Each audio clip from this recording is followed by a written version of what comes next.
sira, sir? Battery. Battery? Ano man, sir? Saan pa uwi? Nakunan. Binangonan? Tara, atakin kita. Saan ka pa uwi? Ha? Saan ka pa uwi? Darangan pa kami. Garangan? Tara, atakin kita. Nagawa namin eh. Puta, siningin kayo 400, tapos battery pala sira. Tapos di na siningin. Tara, atakin kita.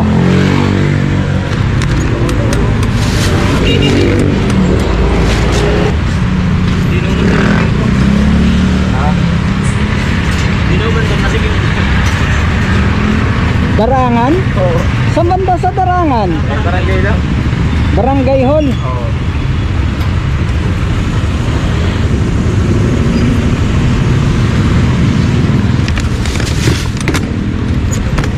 Pre, sa akin ka sumakay para magaan lang yung ahatakin ko. Ito helmet ko, sa akin ka sumakay para hindi ka na sumakay doon. Darangan, Barangay Hall, di ba? Darangan, Barangay Hall. Barangay Hall.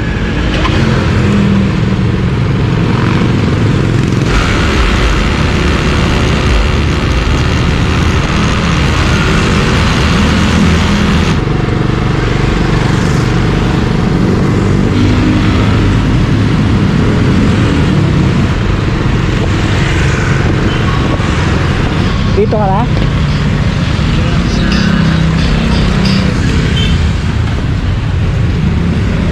Okay na kayo rito? Okay namin ka. Oo, yun. Siya, pasensya sa abala. Oo, okay lang yun. Ang mahalaga, Salamat ka, ingat. mahalaga na uwi nyo yung unit nyo. Nakakapasok nga lang namin eh. Iklimandaan nga lang kita namin eh. Na ano pa namin dun ako. Anong pasok? Sa ano, aluminum. Aluminum? Opo, makapasok na. Kahit pa kayo pumasok eh. Ibig sabihin, STI kami, Hindi nga buti, inabot kami na ang ono. oh, Sa may, ano, malapit sa shed. so ibig sabihin, hindi kayo tumuloy ng pasok sa trabaho? Hindi po, pauwi na kami. Kanina. Papauwi na kayo? Tapos, dito kami nabot sa may shed. Pagka tirik, nagkala ko lang gasolina, nagpagas kami sa shed. Oh, Nilakad namin ng ano, hanggang malapit sa lake, Lake Villa. oh. Tapos, nakita ko bukas pa yung ano, yung, sabi ko, pag napagod namin, alas 7, sipa ako ng sipa, yung mandar eh. Tingnan ko na, binuksan si binuksan si carburetor. So ibig sabihin mula ang ono pa hanggang Tayuman, binangonan, nilakad nyo? Tinulak ko namin dalawa eh. Doon sa inabutan ko kayo? Ang layo nun ah. Nilakad nyo lang yun? Wala man namin. Kasi tinatignan namin eh. Sabi, spark plug daw. Sabi, sige ko yung magkano spark plug. 180. Magkano ng spark plug pagkabit. Oh. Pawis na siya kakasipa. Tinanggal si carburetor, hindi tumakbo.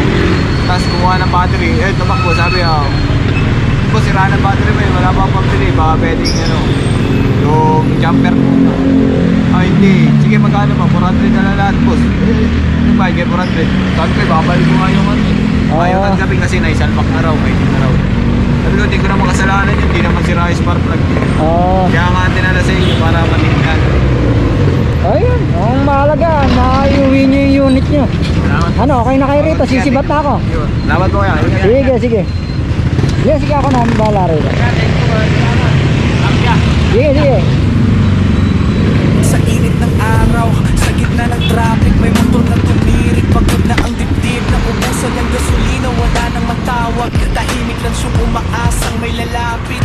Isang kusina, isang preno. Hindi ko na tinanong kung sino ka bro. Basta nakita ko kailangan mo ng tulong. Sapat na yun para ako'y huminto. Basag ang gulong, pawis ang noo. Hindi hadlang ang oras, hindi rin ang pagod ko. Sa simpleng ayos, sa simpleng gawa, may buhay na muling nagkakaroon ng pag-asa. Hindi lahat ng bayani may palakpak. Minsan nasa gilid lang ng daan ang halaga. Kung ang mundo'y tila walang pakialam, may isa pa ring handang umunawa. Ako si Nasventa.